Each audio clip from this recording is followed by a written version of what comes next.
Hello மக்களே, நான் உங்கள் பிஎஸ் பேசுகிறேன். நான் சென்னையில் இருக்கிற பார்த்தசாரதி கோயிலுக்கு போகலாம் என்று வந்தேன்.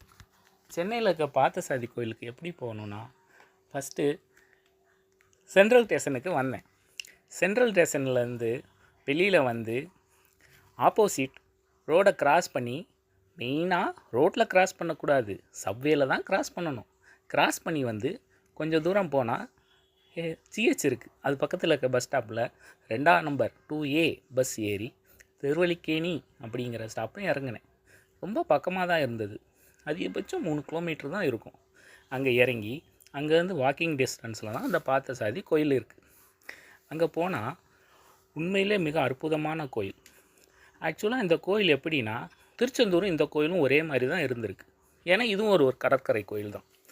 நாளடைவில் மக்கள்லாம் நிறைய அந்த இடத்துல குடி வந்தனால கடலுக்கும் கோயிலுக்குமான தூரம் அதிகமாகிடுச்சு. ஆனால் இந்த கோயிலும் ஒரு கடற்கரை கோயில் தான். இந்த கோயில் வந்து எப்படின்னா, இந்த கோயிலோட சிறப்பம்சம் என்னன்னா, இது வந்து பார்த்தசாரதி கோயில். பார்த்தசாரதினா பார்த்தன்னா அர்ஜுனனுக்கு தேர் ஓட்டுன அந்த ஒரு இதில் இருக்கிறதுனால வேறு எந்த கோயிலும் இல்லாத சிறப்பம்சமாக இந்த கோயிலில் இருக்கிற பெருமாளுக்கு மீசை இருக்குது. மீசை அதுவும் முறுக்கு மீசையோடு இருப்பார். இந்த கோயிலுக்கு வந்து உள்ளே போனவுடனே ரொம்ப கோயில் உண்மையிலே மிக சிறப்பாக மெயின்டெனன்ஸ் பண்ணுறாங்க. கோயிலில் சுற்று இருக்க பிரகாரங்கள் தான் கொஞ்சம் அவ்வளவு அந்த வெளி ரோடு கொஞ்சம் அந்த நல்லா தான் இருக்குது. ஆனால் கொஞ்சம் அங்கே நிறைய மக்கள் அங்கே இது எடுக்கிறாங்க, தர்மம் பிச்சை வாங்குகிறாங்க. அவங்க அந்த இடத்த கொஞ்சம் அவ்வளோ மெயின்டெனன்ஸ் இல்லாமல். அப்புறம் முக்கியமான விஷயம், பாத்ரூம் வந்தால் தயவு செஞ்சு போயிடாதீங்க. ஏன்னா 1 பாத்ரூம்க்கே 10 ரூபா கொடுக்கணும். அங்கே இருக்க தெப்பம் மிக அருமையாக இருக்குது. ஆனால் அந்த தெப்பத்தை லாக் பண்ணி வச்சுருக்காங்க. ரொம்ப ரொம்ப அற்புதமான தெப்பம். அந்த தெப்பத்தில் இருக்க மீனே அசால்ட்டாக 1.5 அடி இருக்குது ஒவ்வொரு மீன். அவ்வளோ அற்புதமாக இருக்குது. பகலில் கூட அங்கே நீர்க்கோழிகளை நிறைய பார்க்க முடிஞ்சது. அப்புறம் கோயிலை பற்றி சொல்லணுன்னா, கோயில் அற்புதமான கோயில். நரசிம்மர் சன்னதி இருக்குது. மிகவும் பவர்ஃபுல்லான நரசிம்மர். அந்த நரசிம்மர்கிட்ட வேண்டிக்கிட்டால் நினச்சது அப்படியே நடக்கும்னு சொல்கிறாங்க. இது வார நாட்கள் எல்லா நாட்களும் கூட்டமாக இருக்கும். நார்மலான கூட்டமாக இருக்கும். அதுவும் சனிக்கிழமைனா முதல் நாள் இரவே வந்து மக்கள் படுத்துடுறாங்க.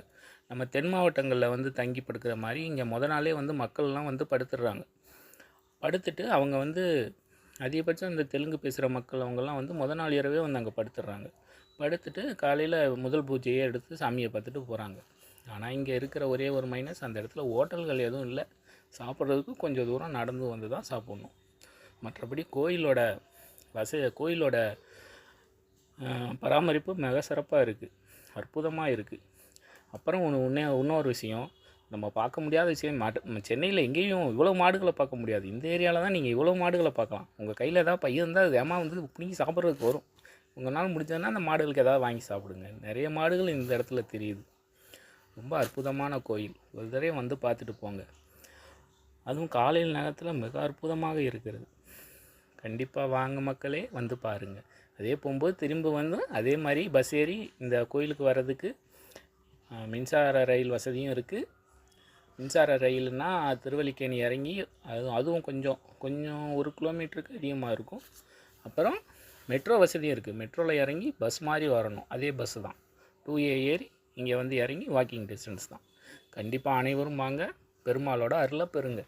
நன்றி, வணக்கம்.